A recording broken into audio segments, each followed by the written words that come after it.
Yeah, Tom Morgan and I are very pleased to be here today representing the Afterlives of City research collective group from Monash University.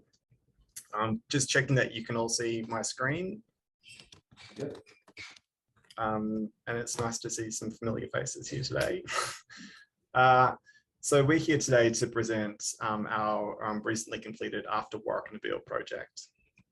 And just to firstly outline the Afterlives of Cities team, which is a collective of numerous creatives across a range of fields, including architecture, interior, industrial design, astronomy, astrophysics. So the team is led by the four of us, so Charity Edwards, Jason Crow, Tom Morgan, and myself. And there's a larger collective, which I won't go into all the names, but essentially roughly 15 people working on numerous projects, with this particular project, After Warracknabeal, being our first project.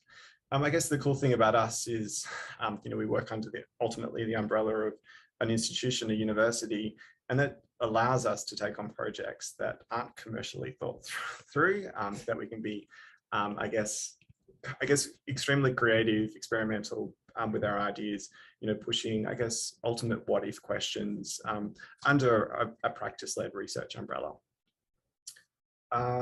So After Warracknabeal. So this project is, as we've sort of said, one of a number of projects that we're undertaking, and most of them are located in this town, Warracknabeal. This project is both quite simple and quite complex. At its heart, it's about the rehabilitation and the revitalisation of a dormant public asset, which was the old Warracknabeal Court House.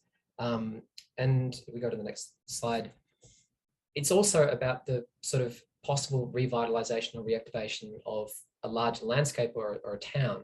A lot of pressure to put onto a little courthouse. Warracknabeal is a town in the Shire of Yarriambiack, which is up in the northwest of Victoria. It runs kind of vertically from the bottom end of the Wimmera right up to the Mallee. It's quite dry. It's a very, very productive landscape. It's very, very flat. It has beautiful night skies, and it has these beautiful kinds of natural sort of features, like sort of the Pink Lake. And again, this incredibly open, desolate landscape. It's also a landscape that has been going through successive changes, adaptations across the last 30 years. Again, it still remains very productive, but towns have changed and shifted and shrunk. And one of the things that the Shire of Yarriambiack has been very successful at doing is pivoting towards a tourism-led approach to their economy through things like the Silo Art Trail, which has become a really good anchor for activity throughout that space. But one of the things that's missing is really good accommodation and additional draw cards. They can't just rely on the Silo Art Trail to catalyse their entire revitalisation across the next 10 or 20 years. So this is where the courthouse comes in. The courthouse is a building that has really not had a function or a purpose for the last 40 years. It stopped being a courthouse in about 83. It's been used by some community groups. I think it was the store for the costume store for the local art troupe, but that was really about it. One of the barriers to it was that it basically wasn't fit for purpose. The building is 140 years old, and there were numerous access issues and just things like it didn't have a bathroom. So that was primarily the thing that we were interested in initially driving with this project, was getting it back up and getting it fit for purpose, with a very, very small budget as well. The major changes that we sort of had, or adaptations that we had, were changes to the entry and sort of loading and access, and also changes to the back of the building, where there's a kind of an ablutions pod and a support pod for a kitchenette and a bathroom. So those were sort of the key changes or adaptations that we were making.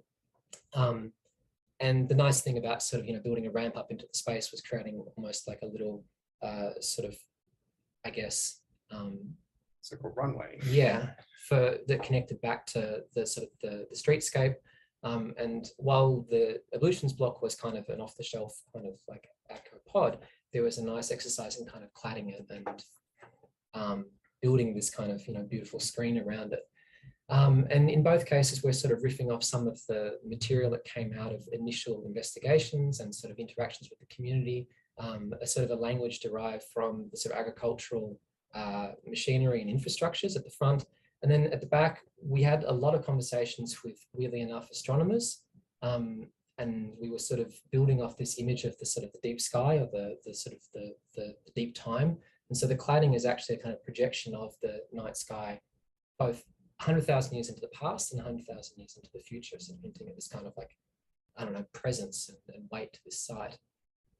The night sky out there is phenomenal. It's kind of a known area, the Wimmera Valley, for this dramatic night sky, essentially because of the freezing cold nights and reduced light pollution. Frustratingly, at the time that we installed all this, the council upgraded their street lights, and they went from being beautiful sodium lights to being LED lights, which are really bad at light pollution. So a little bit of an issue there, but we'll work around that. I guess the other thing that was really important about this project was that it was something that was catalyzed through some major interventions that were sort of landing, and then a lot of modification and on-site works and sort of fiddling with the design in situ. So we kind of set up a bit of a skeleton for the entry and for the rear ablutions block, but then a lot of that stuff that happened, we were involved in sort of fabricating and making and working around it. And that was one of the reasons why we were involved with Mark Richardson, a few of the other industrial design. So we got on the tools, which was, obviously heaps of fun, but it sort of like lent into our experience around design make. And so ideas were iteratively, crafted through, fiddling, tinkering, with incredible people. The interiors, I guess, are an important aspect, because essentially we adapted an existing small courthouse into a living or multi-function space. So here it is set up in its living room format, which essentially, bridges the brief of accommodation for artists. So it acts as an artist residency, and when it's not in artist residency mode, it operates as a small hotel or an Airbnb. So, we're thinking about, I guess, the sustainable economy of this building. It sort of funds itself. I'm acknowledging we're running out of time soon. And so a few further images of the interiors, which, I guess there's a lot of like handcrafted or robotically crafted objects throughout the space. So, the typical format for accommodation: bedrooms, kitchen, living room. But then we've worked with, I guess, systems tools that we have here at Monash at our disposal, and crafted custom bed heads, light fixtures, artworks that all sort of interconnect back to astronomy, astrophysics. We've recently had our first artist in town, James Tyler, an Indigenous artist. He and his family were there for about a month, living on site, but operating around the Wimmera Valley. So just to acknowledge that, yes, we're in this kind of, I guess, town in decline, but the actual surrounding context is incredible, beautiful. And, James lent into photography craft. And the images below, I guess, reveal the place in operation as a function space and a community event space. So over since it was complete last year, we've had a series of events, and, finding ways for it to connect back into the community. And you can, just, I guess, acknowledge that there's like a sensitive transformation with our installations and elevation. So I think it's a very well organized, hopefully on time presentation. But maybe, just to hand over to any questions.